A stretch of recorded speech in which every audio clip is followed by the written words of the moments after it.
Wala akong ginawa!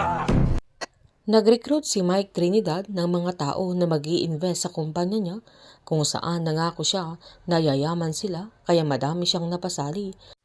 Lalo't kilala siya na magaling sa paghawak ng negosyo at pera. Sinubukan niyang tawagan si Samuel para makausap ang anak niya pero hindi niya ito sinasagot kaya sinadya niya ito sa kanyang trabaho. Pagdating naman ni Samuel sa trabaho niya ay nag-aantay na si Mr. Sanchez kung saan mag-i-invest ito ng malaking pera dahil nakita niya ang husay ni Samuel sa pag-aasikaso sa kanyang mga negosyo. Nangako si Samuel na madodoble yung 5 milyon ni Mr. Sanchez after ng 5 taon kaya mas lalong nakumbinsi ang businessman.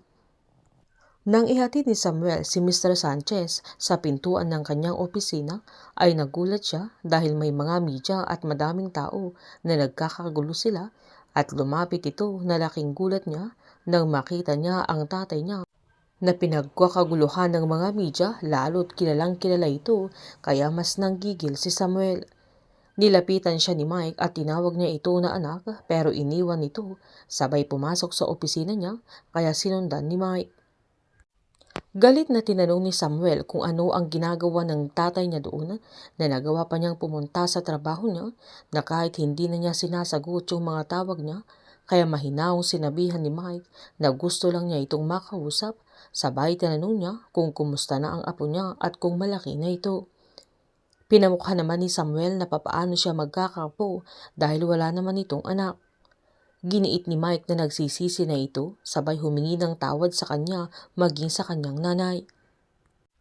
Nanggigil si Samuel at pinamukha niya sa daddy niya na hindi niya alam kung ano ang pinagdaanan nilang mag-ina nung umalis siya na iniwan at pinabayaan niya silang dalawa. Sinabihan ni Mike na may gusto siyang sabihin sa kanya pero sinumbat ni Samuel na kung ano man ang sasabihin niya ay wala na siyang pakialam lalo't nasanay na sila na wala siya at okay lang silang magina sabay nakiusap siyang wag na niya silang guguluhin pa lalo't sikat na siya at maraming nagmamahal sa kanya na madami pang babae ang papatol sa kanya na sila na lang ang paglaanan niya ng oras at wag na niya silang idadamay sabay bukas sa pintuan ng opisina niya. Nasaktong andoon naman si Agnes kaya nalaman na din ng mga tao na si Mike Trinidad ang ama ni Samuel.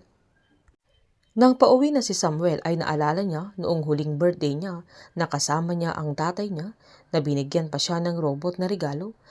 Pero may dala na itong maleta at lalayas na kahit umiiyak ang nanay niya na talagang yun pa yung araw na hihiwalay niya sila lalo't birthday naman ni Samuel pero sinumbat ni Mike na doon din naman pupunta ang relasyon nila na hindi na nila kailangang patagalin pa kaya sinumbat naman ni Lolita na kasalanan lahat ni Mike dahil lagi siyang nambababae.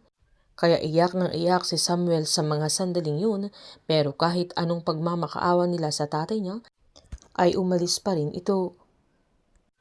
Pagdating ni Samuel sa bahay nila ay sinalubong siya ng kanyang nanay at ang kanyang anak na nahalata nila na parang may problema ito na agad namang sinabihan ni Samuel ang anak niya na wala siyang problema at masaya siya dahil nakita niya ulit ang bata dahil namimiss na niya ang kanyang anak.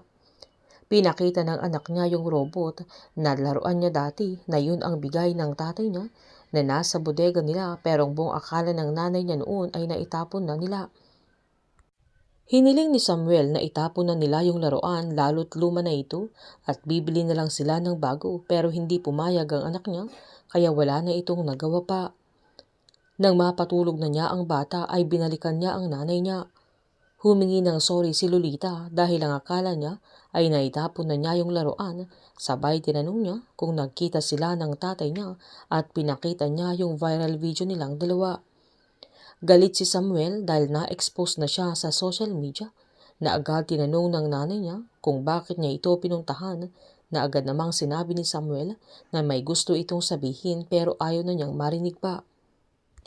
Pinaliwanag ni Lolita na duwag ang tatay niya na magaling ito sa maraming bagay lalo na pagdating sa negosyo pero naduduwag ito pagdating sa personal lalo na kung mahalagang bagay at sigurado siyang mahalaga ang sasabihin niya sa kanya kaya siya pinuntahan na baka may problema o baka may sakit ang tatay niya kaya sinabihan naman ni Lolita na kausapin niya ito. Hindi na malayan ni Mike na may nakapasok na sa bahay niya sa gabing yan dahil nakafocus ito sa laptop niya at nag-send nito ng message. Habang pinapanood niya yung video niya ay agad niyang kinuha yung baril niya at tinutok sa ulo niya. Nang saktong papasok na yung umakyat sa bahay niya ay sakto namang pumutok na yung baril ni Mike na humandusay na ito sa sahig. Hindi naman mapakali si Samuel sa gabing yan kaya pinuntahan niya ang tatay niya at sinubukan niyang tumawag nang nasa labas ito ng bahay niya pero hindi ito sumasagot kaya umakyat na ito at nagulat siya nang bukas ang gate maging ang ibang mga pintuan at pagpasok niya sa kwarto ay laking gulat niya nang makita niyang duguan na si Mike at nakahandusay na sa sahig na agad-agad itong sumigaw nang saktong may dumating na pulis na agad siyang lumabas para humingi ng tulong pero agad naman siyang hinuli ng mga pulis na agad tinimbre sa kanilang mga kasamahan na may bangkay silang nahanap kung saan si Samuel mismo ang sospek sa mga sandaling yan. Madaming na-scam sa kumpanya ni Mike pero dahil sa pagkamatay niya ay si Samuel ang magdudusa dahil sa kasalanan ng kanyang ama. Sabay-sabay po nating subaybayan ang advanced episode ng Sins of the Father dito lamang po sa aking channel. Patuloy lamang po manood, mag-likes at mag-subscribe para ma-update po kayo sa mga advanced episode. Marami pong salamat.